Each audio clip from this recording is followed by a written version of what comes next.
안녕하세요, 영천입니다. 윈도우즈 시스템 프로그래밍. 오늘 윈도우즈 시스템 프로그래밍인데 첫 시간이죠. 첫 시간이고 뭐 할 거냐면, 처음에 약간 고민을 좀 했는데, 윈도우즈 시스템 프로그래밍이라고 그러면 도대체 어디까지가 시스템 프로그래밍인 거야? 이게 참 애매하거든요. 시스템 프로그래밍이라고 그러면 커널 모드까지 가야 될 것 같기도 하고 너무 많이 가는 건가? 그래서 보통 이제 흔히 업계에서는 그러니까 윈도우 프로그래밍 하는 사람들 사이에서는 제프리 리처 책이 기준인 것 같아요. 거기 있는 내용 정도로 시스템 프로그래밍으로 보는 것 같은데, 저도 대충 비슷하게 그쪽 내용에 비슷하게 맞춘 정도를 다룰 건데, 그 책에서는 양이 굉장히 많고 넓게 다루는데 그렇게 넓게 다룰 수는 없고, 대신에 조금 더 깊게 다루는 부분도 있을 거예요. 유저 모드를 조금 넘어가는 부분. 그래서 그렇게 해서 할 거고, 첫 시간이니까 목차랑 목표를 좀 미리 소개를 해드릴게요. 주제는 주로 멀티스레드, 멀티프로세스, I/O. I/O는 파일 I/O를 우선으로 할 건데, 그 파일 I/O 내용을 조금만 변형하면 소켓 프로그래밍에 응용할 수 있습니다. 윈도우즈 소켓 프로그래밍이고, 그 I/O 내용을 소켓에도 거의 그대로 99% 그냥 적용할 수 있고, 그것을 이게 오버랩드 I/O로 할 거거든요. 소위 말하는 IOCP, I/O 컴플리션 포트라고 그러죠, 윈도우에서. 거기에 적용하는데도 상당히 큰 도움이 될 거예요. 그리고 메모리 쪽을 조금씩 더 신경을 쓰고 있어요. 이번에는 가상 주소 개념이랑 내부적으로 어떻게 돌아가는지를 좀 조금 다른 강좌나 책보다는 심도 있게 다루려고 합니다. 그래서 제 생각에는 멀티스레드 프로그래밍이랑 I/O만 잘하면 되거든요. 사실 그럼 실무에서는 사실 다른 거는 그닥 할 게 없어서, 가장 주안점을 두고 있는 거는 멀티스레드 가지고 실질적으로 개발할 때 성능을 높이는 거, 그게 가장 중요하다고 생각을 하고요. 그리고 다루지 않는 주제는 GUI 프로그래밍. GUI 프로그램은 어떤 거? 대표적으로 GDI. 제프리 책도 보면 GDI를 아예 안 다루죠. 그래서 GDI 같은 경우에는 어떻게 보면 윈도우가 기존의 유닉스 시스템이랑 다르게 하는 굉장히 큰 요소였는데, 과거에는 근데 지금은 다른 데들도 다 GUI 가지고 있고, 다른 OS 일반적인 옛날 유닉스 시스템 같은 경우도 웬만한 것들은 다 GUI가 있고, 윈도우도 서버로 쓰는 경우에는 GUI 안 쓰죠. 그리고 GUI라고 해도 고전적인 GDI 같은 경우에는 또 계속 밀리고 있는 추세라서, 그래서 여기서는 보통 이제 굳이 시스템 프로그램이라고 하면 유저 UI 같은 거는 다루지 않기 때문에 GDI는 다루지 않습니다. 그리고 GDI뿐만 아니라 이제 GUI 요새는 고전적인 GDI 대신에 다이렉트 2D나 다이렉트 라이트나 다이렉트 3D라든가 이런 거를 이용해서 UI 표현을 많이 하는데, 당연히 꼭 다루진 않아요. 그래픽 없다고 가정하고 짜는 프로그래밍이 어떻게 보면 리눅스나 유닉스 프로그래밍이랑 크게 다르지 않을 수도 있죠, 개념적으로 봤을 때. 그렇습니다. 목표는 윈도우즈 하나를 잡아가지고 윈도우즈 OS를 기준으로 OS의 작동에 대한 거를 수박컷 탈기지만 작동에 대한 거를 좀 이해를 하고, 멀티스레드 프로그래밍 능숙해져서 그걸로 성능 향상을 본다. 그다음에 I/O 처리를 하는 이유는 파일 I/O로 뿐만 아니라 더 나아가서는 윈도우즈 네트워크 프로그래밍에 적용할 수 있도록 발판을 만들기 위해서 I/O 프로그래밍을 하는 거고요. 그다음에 윈도우에서는 사실 멀티 프로세스는 많이는 안 쓰죠. 일반적으로 윈도우 같은 경우에는 유닉스나 리눅스 이런 데보다는 멀티스레드 프로그래밍이 더 일반적인데, 그래도 가끔 쓸 일이 있고, 가끔보다 좀 더 쓰는 것 같아요. 그래서 멀티 프로세스 프로그램도 다룰 겁니다. 목차를 바뀔 수도 있는데, 일단은 이렇게 생각하고 있습니다. 이 정도로 해서 첫 시간 OS 개요하고 2, 3, 4, 한 4화 정도는 메모리만 진탕 파고, 이게 근데 꼭 메모리만 파는 게 아니라 이 과정에서 제가 윈디버거 다루는 법을 좀 얘기를 할 거거든요. 이거는 제 디버깅 강좌에서도 윈디버거를 다루긴 하는데, 그거는 유저 모드에 맞춰져 있고, 여기서는 커널 모드에서 조금 조금 그 분석하는 거라든가 그런 거를 좀 다루려고 해서 사실 그래서 여기 한 챕터는 그냥 사실 윈디버거 사용법이 대부분일 거고요. 그다음에 스레드 개요. 이게 내용이 조금 제목이 이상하게 생각할 수 있는데 앞에는 소개고 여기는 실질적으로 프로그램 짜는 유형이고요. 그다음에 여기 스레드가 세 파트로 되는데 세 번째 파트는 그냥 동기화 방법이 뭐뭐뭐뭐가 있다 이런 정도로 해서 그렇게 돼 있고요. IO 개요 있고 그다음에 이거는 일반적인 그 블로킹 모드 IO, 그다음 에이싱크로너스 IO는 오버랩드 IO를 얘기하는 거예요. 오버랩드 IO 가지고 그걸로 그 데모 코드를 짤 거고요. 샘플 코드 보여드릴 거고 분석해 드릴 거고 그거 이용하면 소켓 프로그래밍에도 응용할 수 있습니다. 프로세스 간 통신이 있는데 프로세스 간 통신은 이벤트 가지고 동기화하는 이벤트 가지고 통신하는 거, 뭐 뮤텍스 공유하는 거, 쉐어드 메모리, RPC를 할 수도 있고 안 할 수도 있어요. 뭐 그렇고 커널 모드에서 봤을 때 프로세스가 어떻게 구성되어 있는지 조금 더 확인해 볼 수 있고요. 이제 이 앞의 내용들 가지고 프로세스끼리 통신하는 것도 하려고 해요. 그 다음에 DLL에 대해서 조금 설명해 드리고 실질적으로 실무에서 어떻게 쓰는지 그런 거 좀 보여드릴 거고요. 이게 잠깐만요.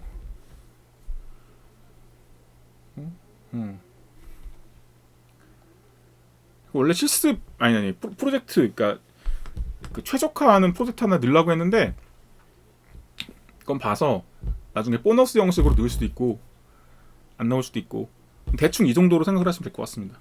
이게 계획은 이렇고요. 계획은 이렇고 자 그럼 오늘 첫 시간 제대로 시작해 볼게요.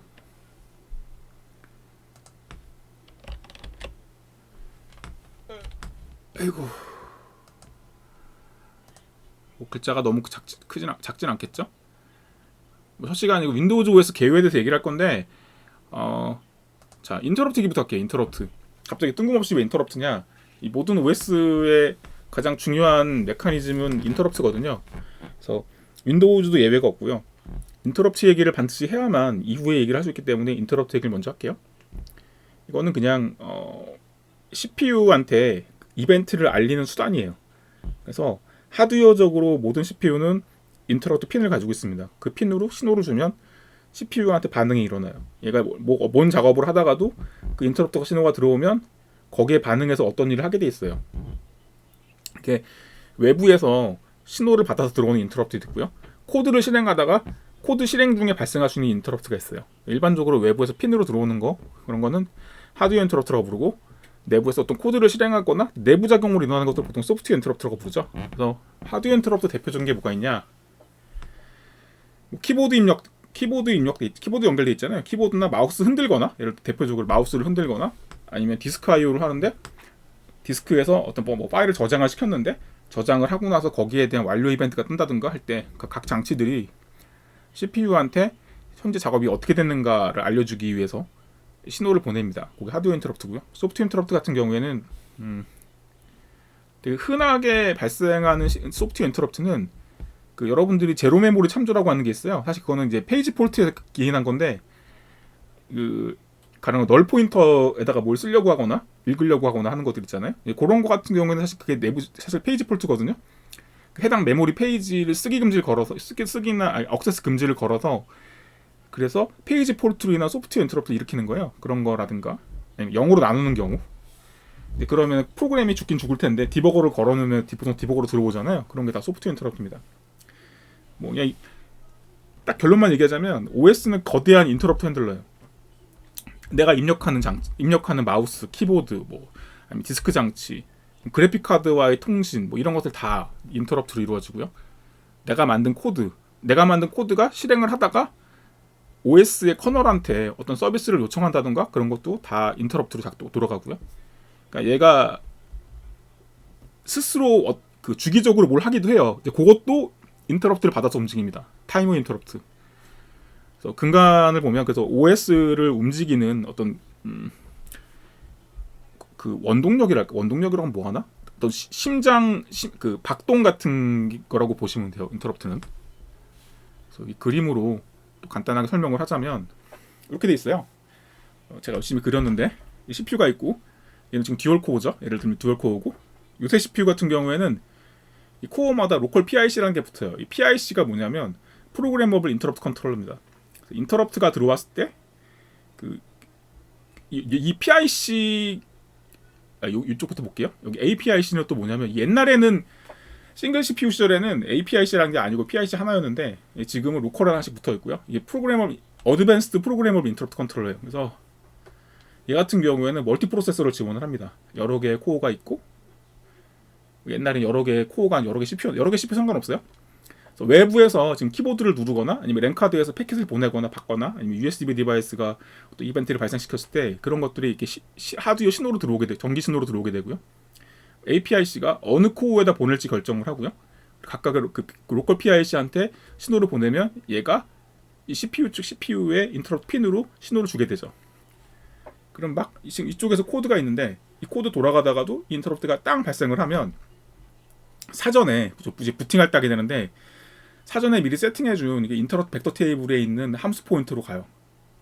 그러니까 어떤 인터럽트가 발생을 하면 이 인터럽트 벡터 테이블에 몇 번에 있는 코드를 실행한다 이렇게 되어 있는 거죠. 그래서 이거 사실 함수 포인터고요. 여기에 인터럽트 서비스 루틴이라고 하는 핸들러 코드를 가리키게 돼 있어요. 이렇게 이런 식으로 들어 있고, 그래서 뭐 인터럽트 발생하면 지금 여기 제가 1, 2, 3, 4는 표시를 안 해놨는데 다 인터럽트 핸들러가 사실 있겠죠. 그리고 그래서 어떤 이벤트 뭐 키보드를 눌렀다. 그래서 이벤트가 날라오면 CPU 하나가 인터럽트를 받고 그거에 그 인터럽트에 해당하는 인터럽트 벡터 테이블에서 가리키고 있는 ISR 점프를 해서 그쪽 코드를 실행을 하는 거죠. 그리고 이쪽은 메모리에 있는 코드예요. 내가 실행하고 있는 내 어플리케이션 코드인데 어플리케이션이 여기 사실 제가 INT 0x2라고 해놨는데 이거는 이제 보통 시스콜이나 INT 하고 번호가 들어가요. 대표적으로 디버그 브레이크 소프트웨어 뭐 보통 이제 어설트 걸 때 많이 쓰는데 그런 게 이제 INT 3번이잖아요. 디버그 브레이크가 INT 3인데 0xcc 그런 여기서 지금 3번이 들어가겠죠. 여기서 0x2 하면 EH는 뭐 이거는 저거예요. 그 기존 얘는 좀 약간 구형 CPU에서 그 윈도우즈의 커널 서비스 요청을 하기 위한 인터럽트예요. 요걸 불러서 커널을 전환하기 위한 거고, 요거는 디버그 브레이크일 수도 있고, 혹은 여기서 만약에 0으로 나눈 이벤트가 발생한다던가 그러면 이것도 CPU에 인터럽트가 들어갑니다. 거기에 따라서 얘도 또 인터럽트 벡터 테이블로 뛰겠죠. 그런 원리로 돌아가요. 자, 여기까지가 단 2장의 슬라이드지만 OS의 기본은 이렇게 돌아간다. 그렇죠? 요거는 윈도우즈 구조예요. 이보다는 훨씬 복잡한데 좀 간단하게 표현을 했습니다. 지금 보시면 커널 모드가 있고요. 커널 모드 링 제로, 유저 모드 링 3가 있죠. 이 링 제로부터 3까지는 그 CPU에서 가지고 있는 특권 레벨이에요. 특권 레벨이 있는데 링 1, 2는 안 쓰고요. 링 제로랑 링 3만 써요. 그래서 우리가 짠 프로그램은 일반적으로 그냥 짜는 프로그램들 있죠. 뭐 C 프로그램 그냥 짤 텐데 그런 거는 링 3에서 돌아갑니다. 유저 모드고요. 그 OS의 커널 시스템은 링 제로에서 돌아가요. 어드레스 공간은 분리되어 있고요. 나중에 제가 메모리 얘기할 때 좀 상세하게 얘기를 하겠지만 어드레스 공간은 커널 모드와 유저 모드가 분리가 되어 있고요. 이 커널 쪽 요게 이제 윈도우즈 커널 시스템이고 위쪽 보면 여기 보면 GDI 32, 커널 32, 유저 32, 윈 32 뭐 이렇게 돼 있잖아요. 여러분들이 프로그램 짜시면서 비주얼 스튜디오에서 그 아웃풋 창이나 그 모듈스라는 디버그 그 어치창이 있거든요. 거길 유심히 보시면 이런 DLL들이 로드되어 있는 걸 보실 수 있을 거예요. 그리고 이게 기본적으로 어플리케이션 하나 실행될 때 얘네들은 기본적으로 다 그 프로세스의 주소 공간에 올라간다고 보시면 되고요. 필수 요소죠 이것도. 그 위에 CRT라고 하는 애가 있어요. C Runtime Library라고 그러는데 CRT는 뭐 뒤에서 또 여기서 이제 그림만 가지고 좀 간단하게 설명을 할게요. 그래서 어플리케이션이 있고 CRT는 그 필수 요소는 아닌데 사실상 필수 요소죠. 왜냐하면 다른 뭐 유닉스 계열 아마 리눅스는 아마 말록으로 호출하면 그냥 말록일 텐데 윈도우 같은 경우에는 원래 그 C 함수를, 그러니까 표준적인, 보통 우리 포직스라고 부르잖아요. 그런 표준적인 시스템 프로그래밍 C 표준 함수들을 노출하지 않습니다. 기본적으로. 그러니까 말록으로 출하려고 그러면 윈도우 자체는 원래 말록을 가지고 있지 않아요. 말록, 프리 이런 거 가지고 있지 않습니다.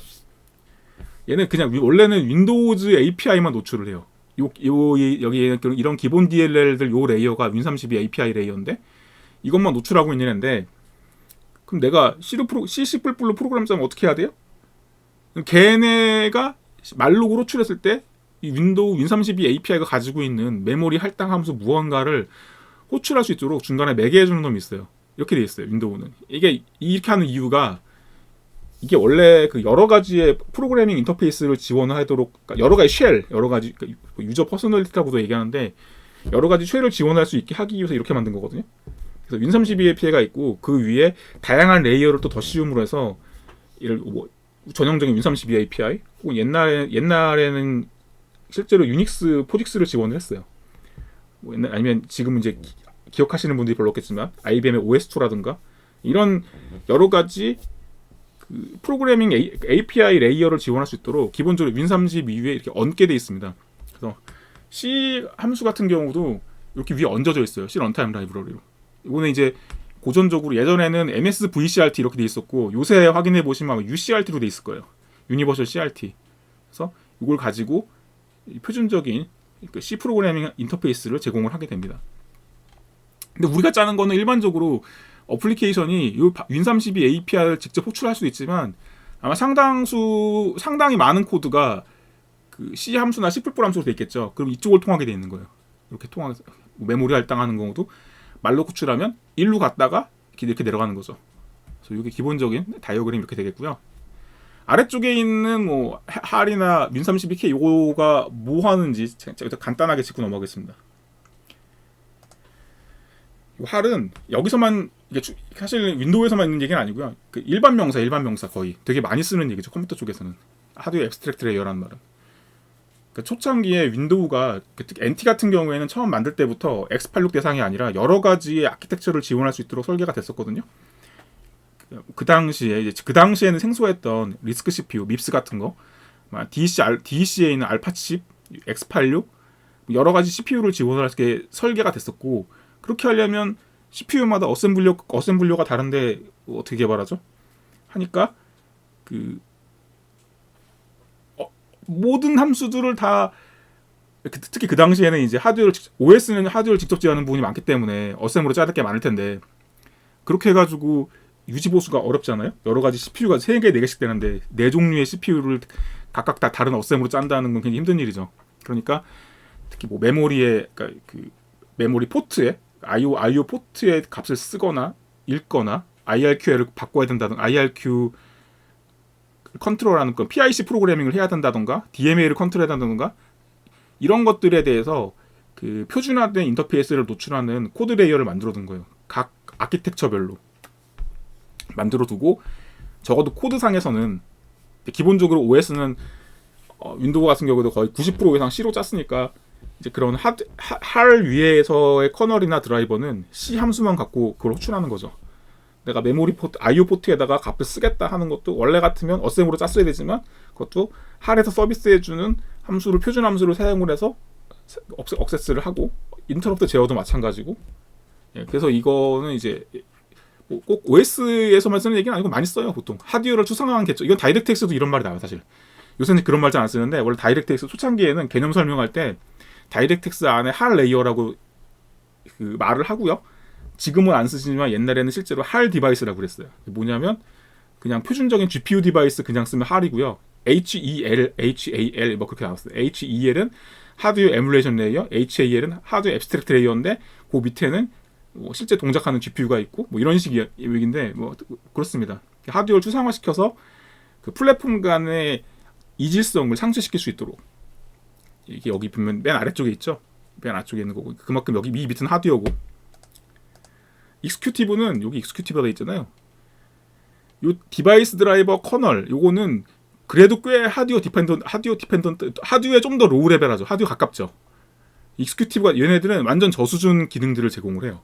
익스큐티브에서는 좀 고급 기능을 제공합니다. 메모리 매니저라든가 메모리 매니저라고 해도 약간 이거는 약간 로우 레벨할 기능에 가깝지만 예를 들어 IO 매니저라든가 오브젝트 매니저라고 그러면 듣기만 해도 좀 더 고급 서비스 같죠. 그래서 실제로 윈도우즈 내부에서 오브젝트라고 부르는 것들에 대한 관리, 커널 오브젝트라든가 프로세스나 뭐 이런 걸 스레드 같은 거 관리하는 기능들 그런 게 여기서 구현이 돼요. 특히 보안에 관련된 것도 마찬가지고요. 얘네들은 할이랑 커널이랑 디바이스 드라이버 얘네들한 이런 기능 얘네들에서 구현된 기능을 가지고 작동을 하죠. 윈도우즈 익스큐티브 여기 요쯤이에요. GDI32 DLL 여기 있는 거 있죠. 여기 얘는 그 GUI 기능이에요. 그냥 그래픽 디바이스 인터페이스거든요. GDI라는 말 자체가 32가 붙은 것은 저 API들이 32비트 윈도우 시절에 만들어졌기 때문에 다 32가 붙어요. 근데 당연히 요새 대부분 64비트 윈도우 쓰실 텐데 그 64비트 윈도우에 32비트 코드가 있을까? 아닙니다. 64비트 코드입니다. 그냥 이름이 32예요. 옛날에 만들었기 때문에. GDI 여기에는 뭐 비트맵 처리라든가 텍스트 드로잉 한다던가 박스 그리거나 이런 거에 들어가는데 그런 함수들이 되게 클래식해요. 사실 요새 기준으로 좀 인터페이스 형태라던가 기능이 요새에 걸맞지는 않아서 그거를 보완하기 위한 API도 잔뜩 있어요. 잔뜩 있는데 뭐 그 얘기는 당연히 이번에 안 할 거고 요거는 전형적인 클래식 그 멋대가리 없는 윈도우즈 XP 거의 XP까지 그 이전 시절에 그 멋대가리 없는 윈도우즈 UI를 구현하는 기능이라고 보시면 돼요. 근데 이게 내부적으로는 사실 그 윈도우 같은 경우에는 그 원래 태생이 당시로서는 획기적이었던 그래픽을 GUI를 더 기본으로 장착한 OS였는데 당시로서는 획기적이었죠. 당시에 하드웨어 성능상 그 목표를 아름답게 구현하기가 쉽지 않았기 때문에 그 기능들이 상당 부분이 커널 안에서 구현된 게 많아요. 커널 모드에서. 그래서 이 GDI32 DLL은 그 기능을 유저 측과 커널 모드 측으로 나눴는데 유저 측에 있는 기능이고요. 요건 나중에 또 뒤에 설명할 그 윈32K 부분에 설명할 때도 말씀드릴 거예요. 커널 모드 구현이 또 따로 있어요. 유저 32 DLL은 이제 제가 여기 유저 모드 측 API 노출이라고 써놨죠. 유저 모드 측. 여기도 유저 모드 측. 이거는 이제 윈도우 생성하고 윈도우 뭐 이렇게 위치 바꾸고 내가 마우스 입력한 거 보통 WM 이벤트 날라올 텐데 그런 윈도우즈 메시지라고 하는 메시지 입력받아가 메시지 날라왔을 때 그거를 디스패치하고 뭐 전달하고 그런 기능들이 여기 들어갑니다. 이것도 그거에 대해서 유저 측 노출이에요.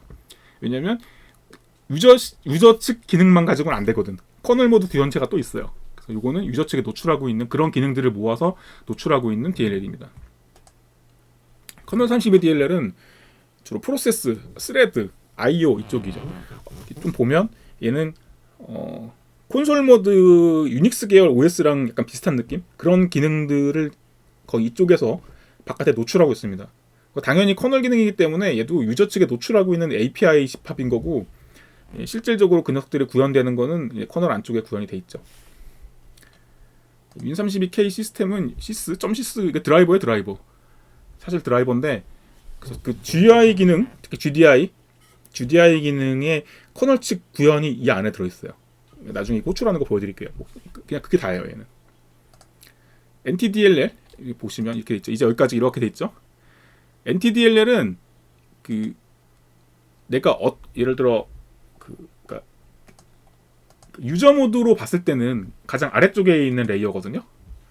그러니까 윈도우즈의 네이티브 API를 지원을 해주는데 가령 내가 뭐 스레드를 생성한다든가 커널에 반드시 요청을 해야 되는 기능들 있잖아요. 그런 걸 호출했을 때 최종적으로 유저 모드에서의 요청을 커널에서 커널에 요청할 수 있는 형태로 데이터를 가공해서 마지막에 시스템 콜이나 시스콜 같은 걸 호출하던가 시스콜이라는 명령어나 아니면 INT라는 식으로 커널 모드로 전환할 수 있도록 시스템 콜을 직접 수행하는 역할을 합니다. 그게 되게 크고요. 그 외에는 여기 보시면 예를 들어 뭐 파일을 생성한다. 크리에이트 파일을 호출할 텐데 여기 커널 32 DLL에 있는 크리에이트 파일은 유저 모드 함수예요, 이거는. 근데 실제 작업은 커널 모드에서 이루어져야 되겠죠. 그거를 이 NTDLL 안에서 NTCreate 파일이라는 함수를 통해서 여기서 최종적으로 이 syscall이라는 명령을 사용해서 커널 모드로 전환을 시키는 거죠. 이런 걸 하고 또는 시스템 콜 하기 전에 파라미터 검증도 합니다. 검증도 하고 유저 모드에서 돌아가는 네이티브 API도 추려. 예를 들면 히벌록 같은 거. 이것도 이제 내부적으로 커널 콜을 할 수도 있지만 얘는 메모리를 할당해주는 애거든요. 그냥 힙 함수인데 커널 모드로 갈 수도 있지만 안 갈 수도 있죠. 사실 아마 대부분의 경우에 안 갈 거예요. 뭐 100번 호출하면 한 90번 정도는 히벌록 그냥 유저 모드에 돌아갈 것 같은데 메모리 할당해주는 함수고요. 그러니까 유저 모드 API 중에서는 가장 로우 레벨한 놈들이 있고 그게 커널에 어떤 기능을 요청해야 되는 경우에는 커널로 전달을 해서 결과 받아다가 다시 돌려주는 역할을 하는 그런 시스템 DLL입니다. 그리고 아까 제가 잠깐 설명드렸던 C 런타임 라이브러리 이거는 뭐 말록이나 프리, 말록 프리, 뭐 fread, fopen 등등 많이 쓰는 C 함수들이 내부적으로 윈도우즈 API를 쓸 텐데 어쨌건 어떤 OS든 C++ 프로그램은 표준인권 돌아가야 되잖아요. 그래서 그런 레이어를 노출하고 있는 API를 노출하고 있는 DLL이에요. DLL이기도 하고 DLL이 아닌 형태로 붙일 수도 있죠. 어쨌건 중간에 있는 이 레이어입니다. 이제 보통 이거는 MSVCRT 혹은 UCRT라는 형태로 지원이 되고요. 스태틱에서 스태틱 링크가 될 수도 있고 다이나믹 링크가 될 수도 있어요. 이게 거의 쓰죠. 이거 안 쓰고 프로그래밍 할 수도 있긴 한데 사실 뭐 거의 100%죠. 특히 비주얼 스튜디오로 작업한다, 비주얼 스튜디오로 C++ 코드를 짠다 그러면 무조건 얘를 거의 통하게 돼 있죠. 자, 그리고 유저 모드와 커널 모드가 있어요. 이 그림으로 다시 설명드리면 여기 유저 모드고 커널 모드인데 나중에 제가 여기에 대해서는 그 버추얼 메모리 설명할 때 좀 더 심도 있게 얘기를 할 텐데 OS는 거의 모든 OS는 유저 모드와 커널 모드가 있어요. 그래서 유저 모드는 여러분들이 작성한 코드들, 뭐 게임, 웬만한 대부분의 프로그램들은 유저 모드에 돌아갑니다. 유저 모드에 돌아가는데 유저 모드에서 돈다고 했지만 OS의 서비스를 사용을 해야만 해요. 다들 대부분의 경우에.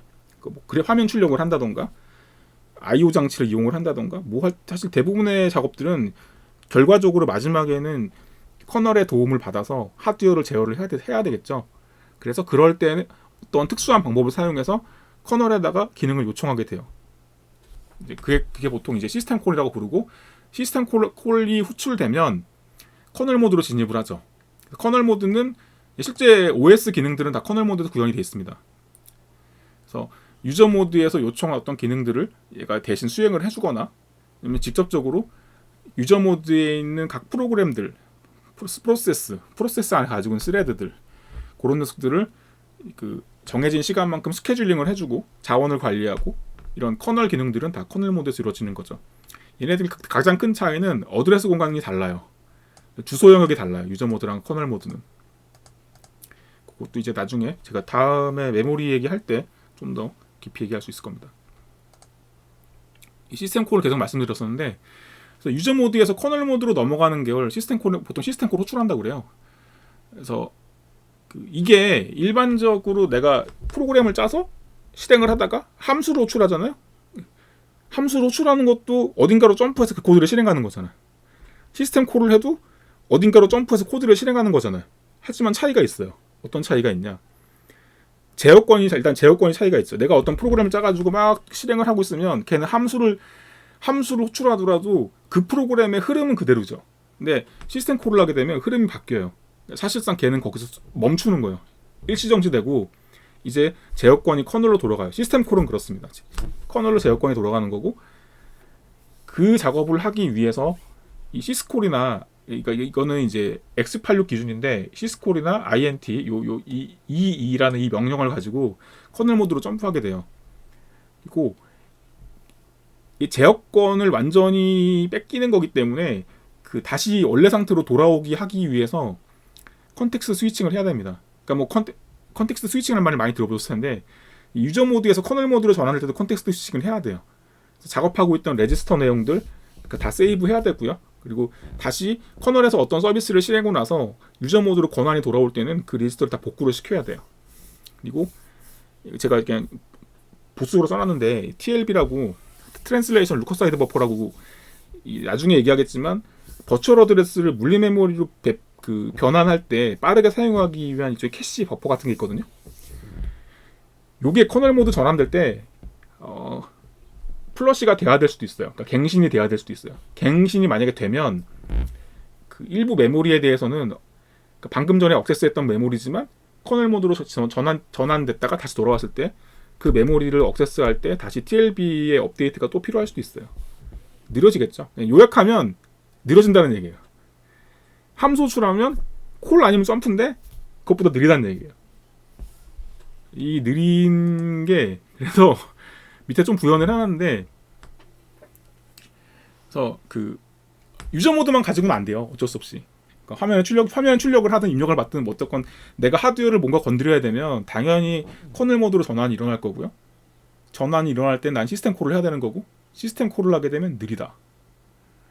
그러니까 그러면 내가 프로그램을 짤 때 내가 사용하고자 하는 함수가 시스템 콜을 마지막에 하는지 안 하는지를 알아야 되겠죠. 가령 그 메모리 할당하는 거라도 그것도 마찬가지인데 아까 제가 잠깐 힙얼롱 얘기를 했는데 힙에서 가져오는 경우에는 보통 미리 그 덩어리 메모리를 받아놓고 거기서 할당을 해주기 때문에 시스템 콜이 일어날 수도 있지만 대체로 안 일어나죠. 근데 윈도우에 있는 이 표준 OS에서 바로 노출하고 있는 예를 들어 가상 메모리 시스템, 버추얼 홀록이라든가 그런 메모리 함수로 호출하게 되면 무조건 시스템 콜로 갑니다. 그럼 같은 메모리 사이즈 할당할 때 어느 걸 쓰는 게 빠르겠어요? 시스템 콜 안 하는 게 빠르겠죠. 그런 차이점을 알고 있어야 내 프로그램의 성능을 조금이라도 높일 수 있다라는 겁니다.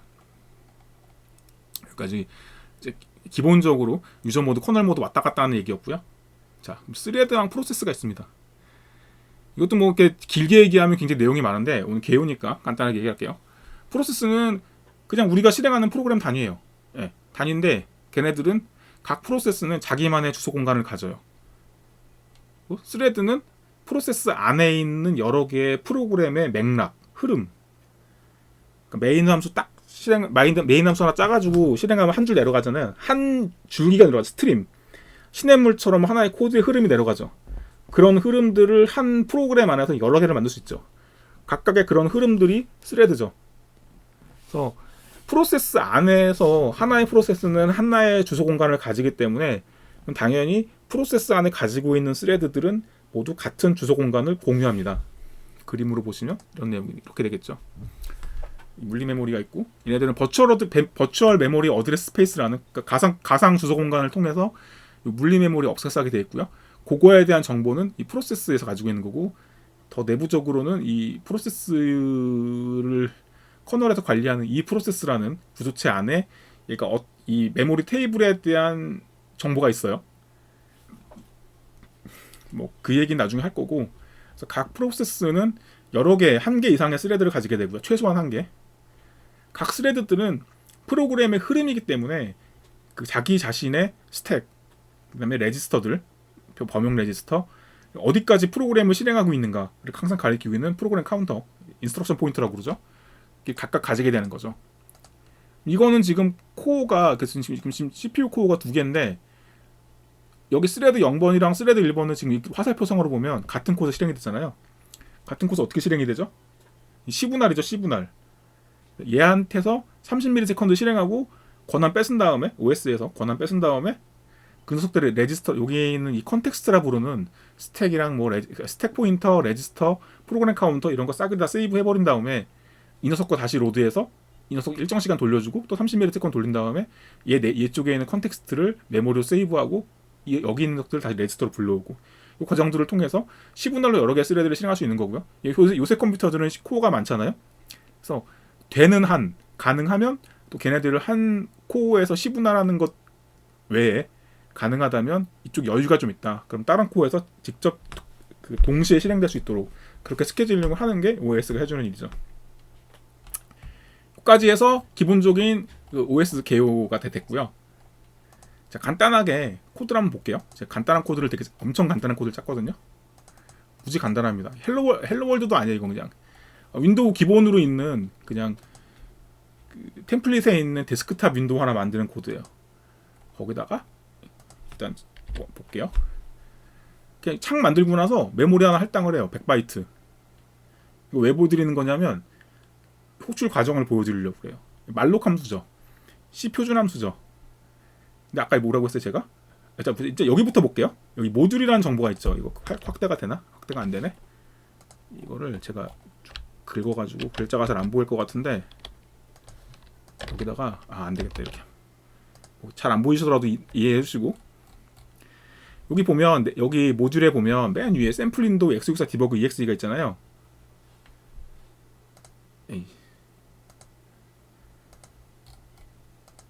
이게 나중에 인프런으로 보시는 분들은 문제가 없을 거예요. 왜냐면 해상도가 4K일 거라서. 여기 보시면 뭐 DLL들이 쭉 있죠. 여기 GDI 32 DLL 있죠. 커널 32 DLL 있죠. MS VCRT DLL 있죠. CC 뿔뿔 런타임 라이브러리 아까 얘기한 CRT. 그리고 여기는 EXE 이 모듈 올라와 있는 거고, UCRT 베이스 DLL, VC 런타임 140 DLL 얘네들 다 묶어서 CRT예요. 윈32 UDLL. 그래서 이런 거는 유저 모드 프로세스에 같이 로드가 돼요. 이 DLL들은. 지금 제가 말록해서 메모리 한 100바이트 호출하는 할당을 하는데, 따라가 보면 여기서 어셈블리로 따라가 볼게요. 이 말록이라는 함수가 DLL에 노출이 돼 있어요.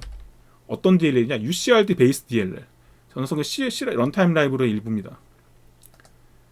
그래서 또 어셈 코드가 따라가 보면 콜 말록 DBG 디버그 빌드이기 때문에 DBG 말록으로 가는 거예요. 쭉 가요. UCRT 베이스 DLL 쭉 내려가 보면 콜 히벌록 DBG, UCRT 베이스 DLL 현재 위치 DLL이죠. 그다음에 콜 커리 모드 뉴 모드 이건 아니고,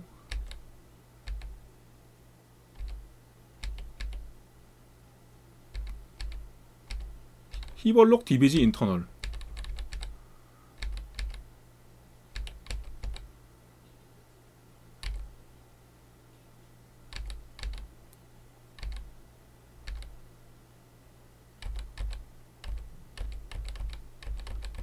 너무 길게 갈 필요는 없는데, 윈32 함수 호출한 데까지만 가볼게요.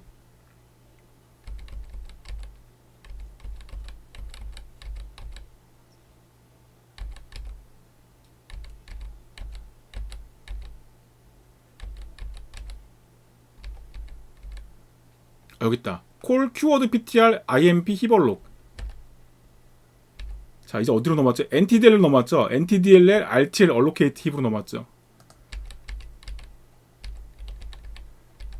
몇 가지 하면 되겠다. 좀 더 가도 되는데 시간 너무 뺏기니까 여기까지 한번 드릴게요. 여기 자 콜스택을 보면 어떻게 되어 있죠? 지금 내가 만든 EXE에서 UCRT 베이스 DLL을 거쳐서 NTDLL로 왔죠.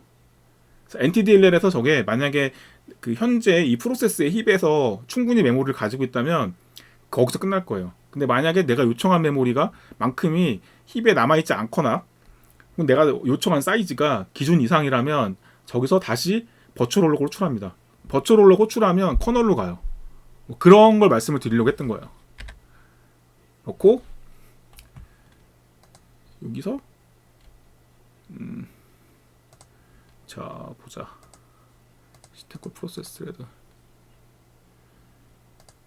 이 상태에서 윈도우에서 스레드 윈도우를 한번 볼까요? 지금 이쪽이 스레드 창인데 여기 여기 내 스레드고요. 브레이크홀 해보자. 브레이크홀.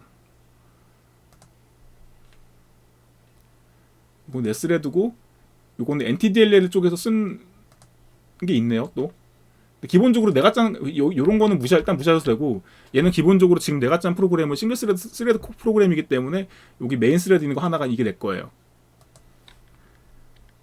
그렇고 이건 별로 당연히 중요한 건 아니고요.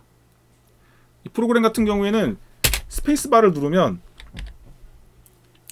창을 0,0으로 옮긴 다음에 사이즈를 256x256 만들거든요. 별거 아니죠. 윈32 API 무브 윈도우라는 걸 호출해요. 저 무브 윈도우는 GDI 함수예요. 원래 사실 제가 이거 GDI 프로그램이 안 다른다고 말씀을 드렸는데 GDI 프로그램을 설명을 드리려는 건 아니고요. 전자석이 어떻게 호출되는지를 보여드리려고 하는 거예요. 이거 호출하면 여기서는 확실히 확인이 안 되네. 이거 호출하면 쭉 내려가서 콜 디워드 ptr imp move 윈도로 돼요. 이 imp 붙은 건 뭐냐면 DLL에서 노출하고 있는 함수란 얘기예요. 쫓아가 볼게요. 유저 32 DLL에 있는 NT 유저 move 윈도로 가죠. 그렇게 되는 건데 요거를 좀 제가 오늘 마지막 내용으로 요걸 좀 더 심도 있게 보여드리겠습니다. 제가 그 아까 말씀드렸잖아요. 커널 콜을 그러니까 시스템 콜을 사용해야 된다고. 그리고 이 다이어그램을 보면 자 여기에 제가 여기 번개 표시 해놨죠. 번개 표시. 요게 인터럽트예요. 커널로 갈 때는 그냥 콜이 안 돼요. 인터럽트 제어권을 넘겨줘야 돼요. 그래서 NTDLL에서 사용하는 함수들도 인터럽트를 사용을 해서 시스콜이나 인터럽트 사용해서 일로 넘어가는 거고, 지금 이거는 제가 지금 방금 창 사이즈를 바꾸면서 움직이는 건 했잖아요. 걔는 win32 UDLL에서 여기로 가요. win32 K.sys로 가요. 그 과정 보여드릴게요. 어떻게 보여드리냐? 커널 디버깅으로 보여드리겠습니다. 지금 여기 이렇게 되어 있는데 여기 VM이 있어요. 제가 VM 타겟으로 커널 디버깅 세팅을 해놨거든요. 그 커널 디버거 세팅하는 거는 나중에 그 끝에 부록으로 넣는 게 하나 있을 거고, 다음 시간쯤에 그 메모리 쪽 분석을 할 때 커널 디버거 사용하는 걸 조금 더 상세하게 설명을 해드릴게요. 지금은 일단 붙여는 놨어요. 이쪽 버추얼 머신이 있고 이쪽에 지금 윈디버거 커널 버거 디버거거든요. 여기서 지금 대기 중인데 여기서 제가 실행을 해볼게요. 방금 그 프로그램이죠. 이렇게 돼 있고요. 이 녀석에 대한 디버깅 환경은 이쪽에 세팅이 되어 있는 상태예요. 자, 요거를 브레이크를 겁니다. 브레이크를 걸고 저 프로그램 이름은 프로세스 노트패드가 아니죠. 심플 윈도우 x64 debug.exe거든요. 저 녀석의 이 프로세스 구조체를 찾을 거예요. 이 프로세스 정보를 다 얻었거든요. 그 녀석의 커널 측에서 가지고 있는 프로세스 정보가 있어요. 그게 이 프로세스라는 구조체에 들어있는 건데 그 주소가 이거예요. 이걸 가지고 현재 컨텍스트로 세팅을 할 거예요. 프로세스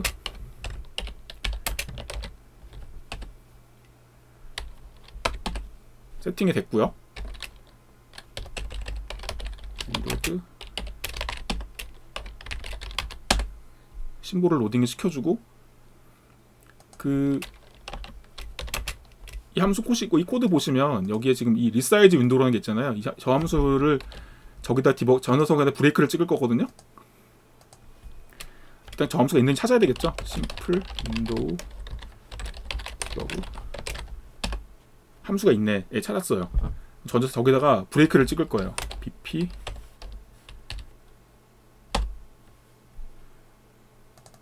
코드 나오죠. 크게 나오나? 오케이.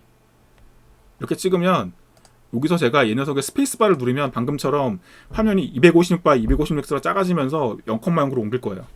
딱 스페이스바를 누르면 잡혔다. 네, 잡혔어요. 아, 저쪽에서 아까 브레이크 제가 브레이크를 찍고 G를 눌렀어야 되는데 여기 잡았죠. 브레이크 포인트 제로 히트라고 여기 나와 있죠. 그래서 1사이즈 윈도우에 걸려 있죠. 자, 이 상태에서 함수를 호출하기 직전에 이제 무브 윈도우 호출할 거예요. 일단 내용을 좀 확인을 해볼게요. H 윈도우 핸들 값은 0x4023c 그리고 창의 위치는 여기다가 제가 지번을 인지하는 여기 XY인데 00이고 가로 길이 256 세로 길이 256이죠. 그러니까 지금 이 함수를 호출할 때 파라미터는 h윈도우 00, 256, 256, 1이에요. 여기서 이 녀석이 어디로 가느냐면 저게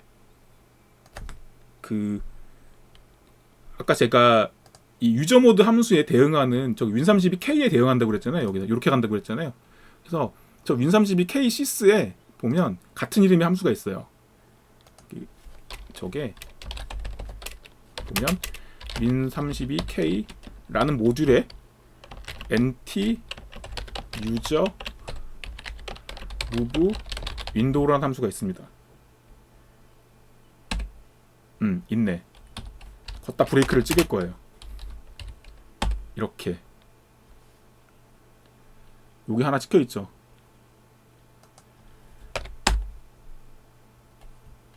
여기 win32k NT 유저 무브 윈도에 걸렸죠. 자, 여기 따라가 보겠습니다. 여기로 콜스택 보시면 나오나? 이거 win32k 맞지? 예.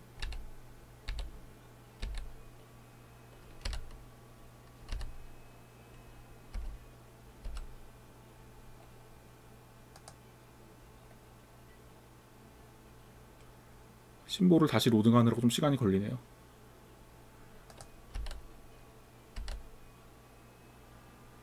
win32k의 풀 NT 유저 무브 윈도우라는 데 넘어왔죠. 그 콜스택을 보시면 win32U의 NT 유저 무브 윈도우, win32K의 NT 유저 무브 윈도우, 실제 이게 구현이 되어 있는 win32K 풀 NT 유저 윈도우로 넘어왔어요.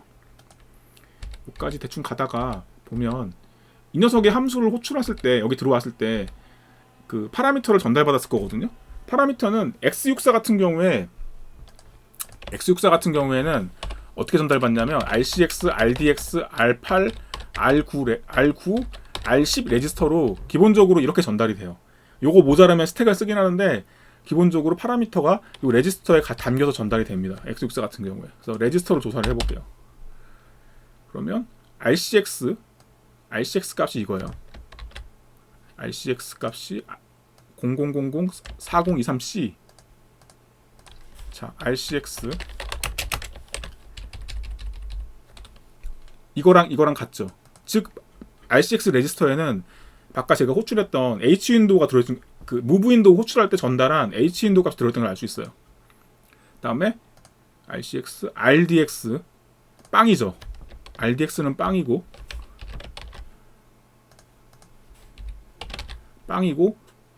자, 이거 아까 무브 윈도우 호출할 때 어떻게 됐어요? 이거죠, 이거 0, 0이지. X가 0, Y가 0 이렇게 되잖아요.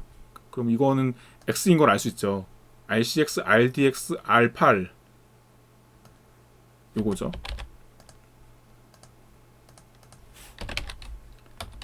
(0이죠) R8, R9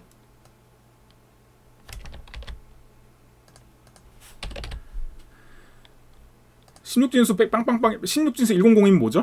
16진수 100이면 프로그래머 16진수 100이면 256이죠. 그러니까 얘는 256이죠. 그 다음에 R9, R10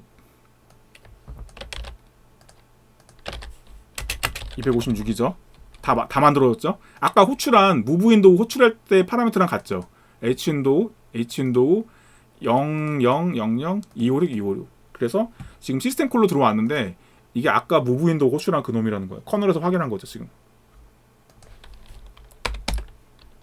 그렇게 해서 이렇게 됐다. 이렇게 사이즈가 된 거다.